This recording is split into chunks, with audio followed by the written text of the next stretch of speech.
achita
taura itinzi amana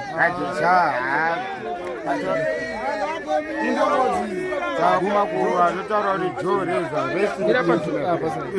sorora murugaro mwa wangu sorora murugaro ndakambotirai kukubatsirawo kuti upenyu hwako huendere kumberi pati zvakanderambirawo zvakaramba wakafira mumaoko mangu ndakakubata ini pati zvakaramba asi ndakambotirai wakanda pageto ground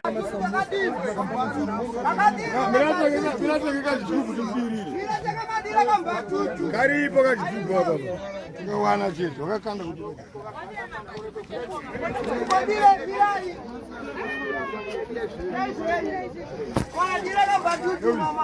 ndokumbiruma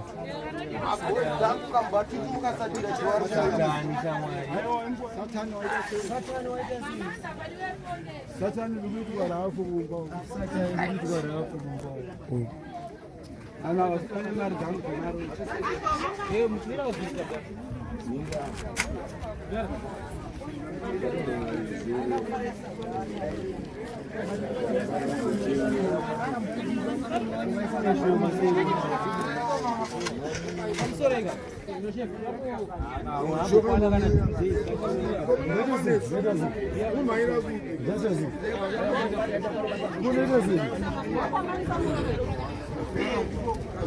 hapana zvikuitika pakuitwa maspichi eshure norohwa spichi yapera atorwa maspichi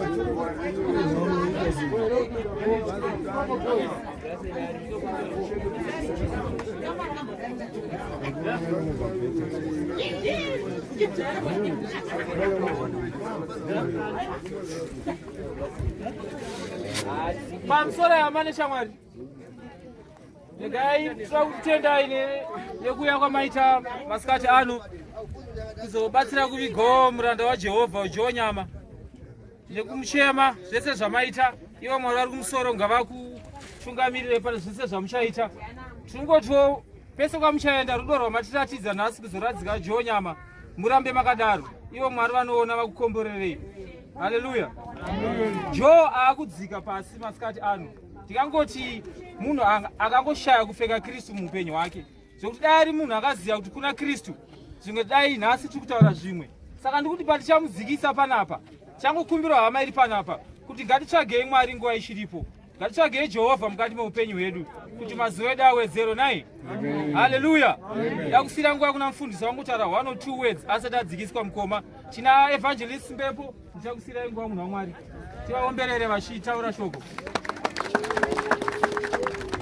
Haleluya. Amen. Haleluya. Amen. Toda kutenda Mwari vatisvitsa pano. Amen. Amen. Tiri pano kuzadzisa zvinotaurwa neshoko raMwari. Alright.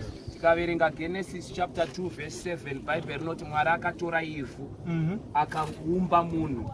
Zvoreva kuti tese tiri pano takaumbwa kubva kuivhu. Haleluya. Zvoreva kuti tine musi wekuti chakaumbwa kubva kuivhu chichadzokera kuivhu. Mweya waMwari waakatipa odzokera kuna Mwari. Ndo zvatambotaura tiri kumba kuti nguva yakadai inofanira kuzokusvikira wakapfeka hanzu inonzi Kristu. Haleluya. Nekuti munhu anenge asvika panguva yakadai ari muna Kristu tinotenda kuti haana kufa, tinenge tichiti arere, nekuti Bhaibheri rinoti kune kumuka kwavo. Zvoreva chose chakarara chinozopiwa mukana wokumuka. Asi munhu akafa asina Kristu ndo patinoti afa, nokuti anenge arasikirwa zvekare neumambo hwaMwari. Hatisi pano kuti mukomana uyu anga asina kugamuchira Kristu. Isusu hatiti haana kugamuchira. Munhu anogamuchira Kristu zvakasiyana siyana. Mumwe anogona kugamuchira akutorwara zvekutofa, oitirwa nyasha naMwari ogamuchira Kristu. Kristu anopa munhu nguva yokumugamuchira. Saka katiri pano zvatakuita turida kungozadzisa chete kuti Mwari makati takabva kuvhu, takudzorera zvekare mutumbi wakabva kuvhu. Haleluya. Iwe hama iri kundinzwa nhasi, ita sarudzo. Haleluya. Ngekugamuchira Kristu. Shoko parinoparidzwa tambotaura tiri kumba kuti hariparidzirwe arere, rinoparidzirwa vari kunzwa kuti kana zuva iri rasvika tizonosangana naMwari. Haleluya.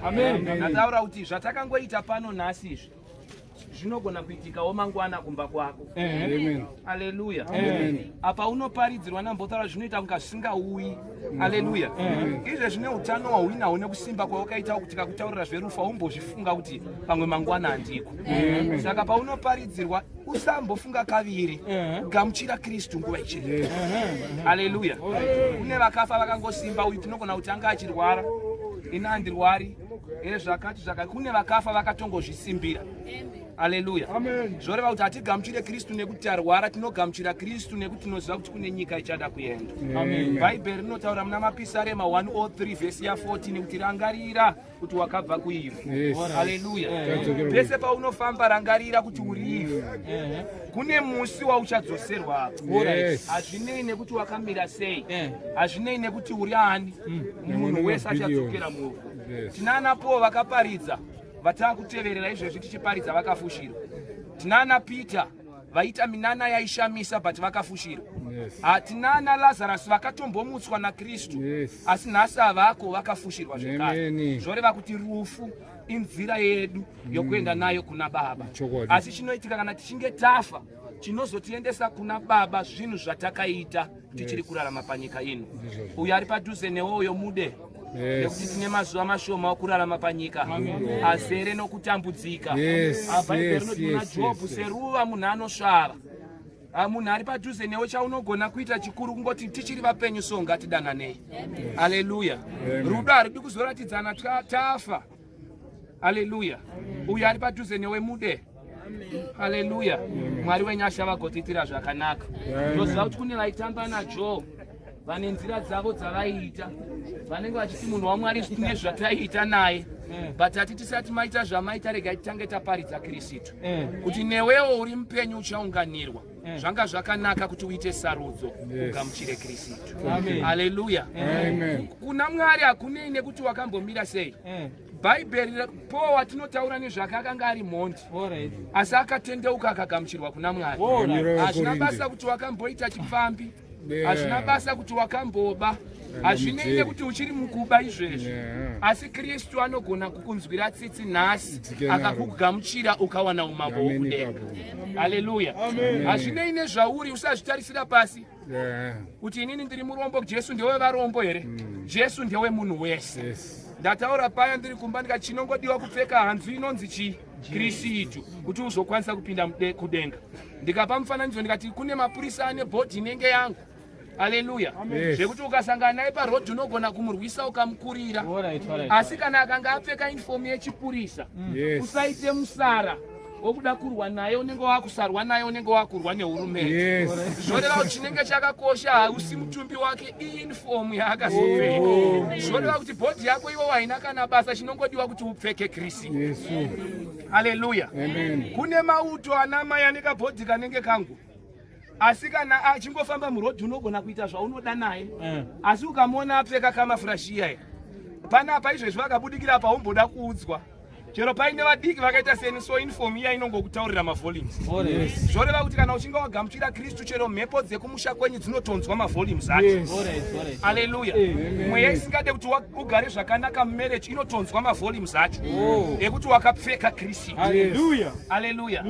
Dai waita sarudzo hama wagamuchira Kristu, kune zuva rakadai, iri zuva harinzvengekiri. Neniwo ndiri kuparidza muchandiunganira. Haleluya. Newewo wakamira uko uri kundinzwa uchaunganirwa. Asi zvakakosha kuti patinounganirwa tinge tagamuchira Kristu. Kugamuchira Kristu hakusi kuenda kuchechi hama dzangu. Ndogara ndakataura kuti kune inonzi Chechianity neinonzi Christianity. Chechianity ndo chichechika chekuti unogona kuaina uniform yako musi weSunday, vachikuona kukereke vanenge vachiti zvavo ndo vakaziva Mwari. Asi mumwoyo wemunhu akapfeka uniform yakachena, mumwoyo make muzere rima. Iyoyo inonzi Chechianity, haipinzise denga. Haleluya.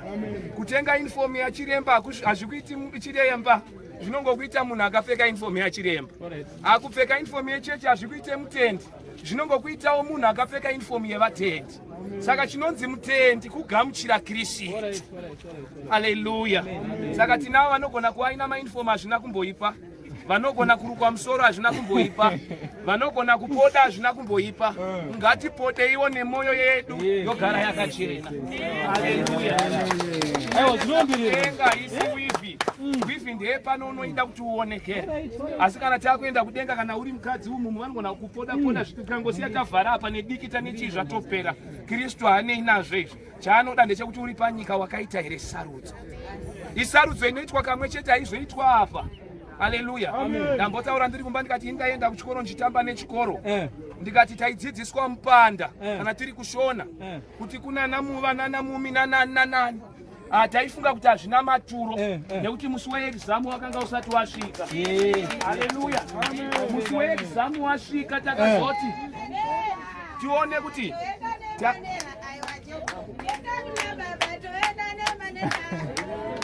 haleluya. Ndatopedza.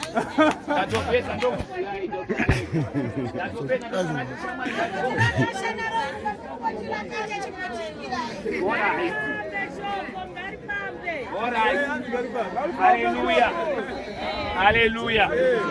Vati vanoda kuita zvavanoita, asi kana kuina anoda kuita sarudzo yokugamuchira Jesu. Haleluya. Usadistebwe nezvimwe zvese kuna Kristu. Akana aripo anoda kugamuchira. Ukapfira zvivi zvangu, ndinokupupurai nhasi samambo naishe namuponesi woupenyu hwangu. Chipindai mumwoyo mangu muve mambo naishe. Iwe Satani nemabasa ako erima ndinokuramba nazi. Ndinoti kubva nhasi ndawa Kristu. Mwari wenyasha akuitirei zvakanaka. Kana wana utsvaka kereke yakanaka yekupinda. Haleluya. Utsvaka kereke yako yakanaka yekupinda iri padhuze nekwa.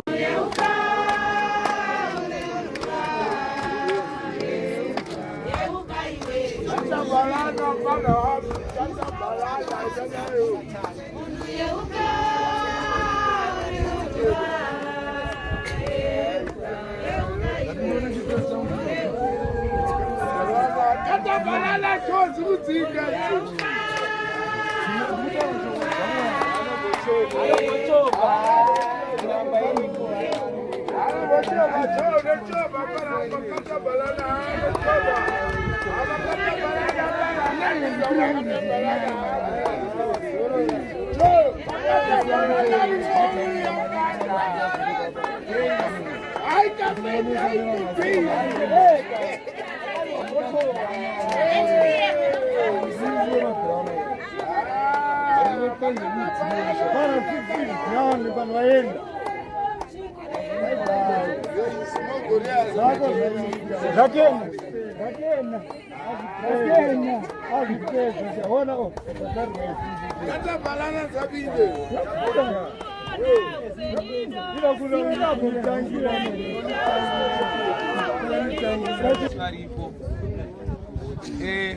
takuda kuti chizadzisa zvinabva ndachimbotaura kuti ivhu kuvhu, saka ndo ivhu rabatwa iri. Ivhu chiratidzo chete chekuko tiri kubvumirana naMwari kuti munhu akabva kuvhu uye akudzokera kuvhu. Saka tiri kungoti ivhu kuvhu, mweya unodzokera kuna Mwari. Amen. Saka tiri kungoti veukama, hama neshamwari tinogona kuuya tichikanda. Hazvisi zvechivanu, chiratidzo chete chekuti kubvumirana naMwari kuti ivhu rakabva kuvhu. Tatenda. Kokuda unopuwa nguva yekutaura sei waigara naJoe?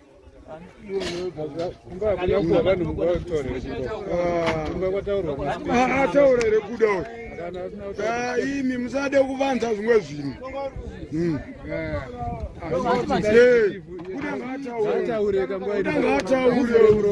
Kuda taura. Yaitika pamusoro waJoe. Kuda. Kuda taura. Kuda. Ndafamba zvakanaka. Sadingo levanhu. Vakanyebera nhava. Fara munhu afa ivi. Aiwa gataure gataure apa. Tara kudaenda. Auziye munhu wake. Anda shamwari. Kuda taura. Taura kuda. Ramurukari. Ndo zvandachida. Zvapera. Ndakachakwa ndakambotira. Pane zoda kuiswa iri mukati.